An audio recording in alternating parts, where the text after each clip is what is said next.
এই চিষ্টেমত মোক নিয়োজন কৰাই দিয়া ব্যক্তিগৰাকী এগৰাকী সকলোৱে জানে ভাৰতবৰ্ষৰ এগৰাকী বিখ্যাত ব্যক্তি তেখেতৰ কথা মই কি ক'ম সকলোৱে জানে তেখেতক গতিকে মই বহুত বেছি শ্ৰদ্ধা আৰু প্ৰণাম জনাইছোঁ এয়া হৈছে মিছেছ ৰীতা শইকীয়া বাইদেউৰ লগতে আছে বাইদেউ সদায় মোৰ লগতেই থাকে মই বাইদেউ হাতখন কেতিয়াও এৰি দিয়া নাই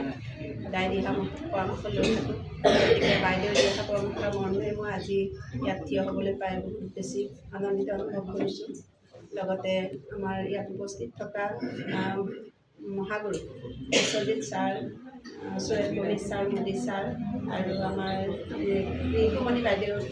আমাৰ সকলোকে বৰ্ণালী বাইদেউ আৰু ছাৰসকল আছে সকলোকে ছাৰকে দেৱযানী বাইদেউকে ধৰি সকলোকে মোৰ সশ্ৰদ্ধ প্ৰণাম আৰু সেৱা জনাইছোঁ আৰু ইয়াত উপস্থিত থকা সকলো মোৰ আপলাইন আৰু মানে লাইফ লাইন সকলোখিনিকো ইয়াৰ পৰাই মই বহুত বেছি ধন্যবাদ আৰু কৃতজ্ঞতা জনাইছোঁ তেওঁলোকৰ সহায় সহযোগিতাৰ কাৰণে আজি মই এনেকৈ ইয়াত থিয় হ'ব পাৰিছোঁ গতিকে এনেধৰণে কাম কৰি যাম বুলি ভাবিছোঁ আৰু খুব বেছি ভাল লগা হয় যিখিনি মানুহক নেকি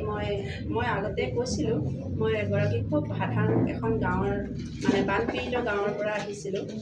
সেই গাঁওখন এৰি অহা মোৰ বহুত দিন হৈ গ'ল মানে বিয়া পাতি মানে বহুত বছৰ মই টাউনত থাকিলোঁ বা এনেকুৱা সেই গাঁওখন এৰি অহা হ'ল